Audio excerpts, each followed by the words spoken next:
Hello friend, this is Mohit Mittal, your English educator, here with a new video for class 10th, language and literature, English. First flight, a new poem, The Ball Poem, written by John Barryman. Here in this poem, the poet focuses on the lives goes on despite of death of anything or loss of anything. Let's come on to the poem directly. What is the boy now who has lost his ball? What is he to do? I saw it go, merrily bouncing down the street and then merrily over. There it is in the water. See, the poet is standing near the harbor and he notices that the ball is going and rolling away, and the ball bounces happily and the ball is falling and falls into the water.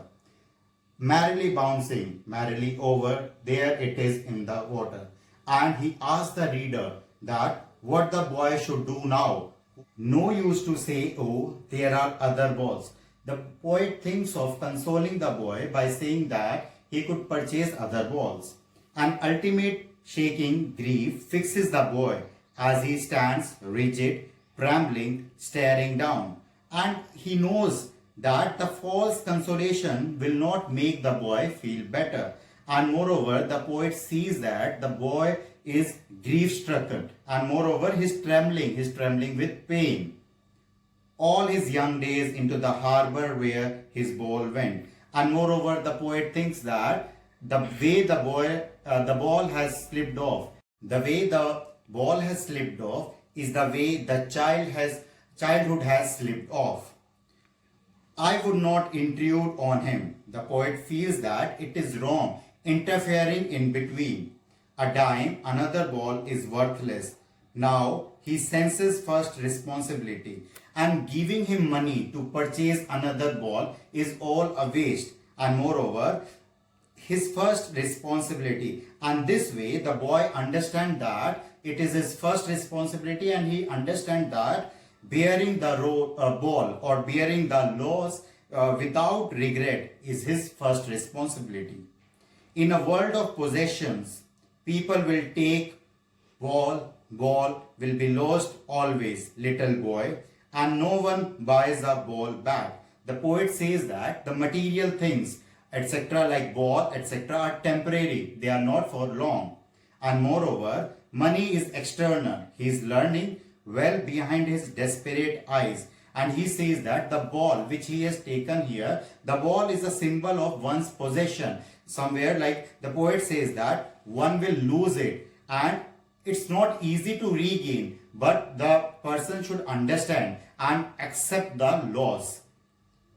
Money is external. The epistemology of laws, how to stand up, knowing what every man must one day know, and most know many days how to stand up. This the poet here teaches an important lesson that losses are a part of life, and he should accept that and he should move on. Moreover, it is his knowledge that comes that he should understand, and he should accept it out that the loss has gone, and it is a part of our life that if someone passes away or if death occurs, we should not regret for a long, rather we should move ahead.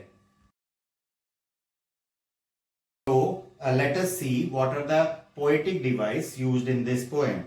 First is alliteration. Alliteration is repetition of consonant sound consecutively. For an example, if I see here, buys a ball back, b sound.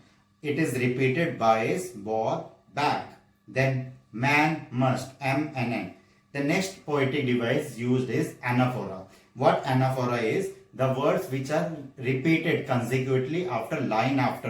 In the third line, if I talk about merrily bouncing, that is the third line, and the fourth line again merrily over. So it is anaphora here. We could even see the repetition of some words that has been used by the poet again and again. So this was all the poem. I hope the poem is clear to everyone. Stay tuned with Mohit Mittal on his channel for more videos.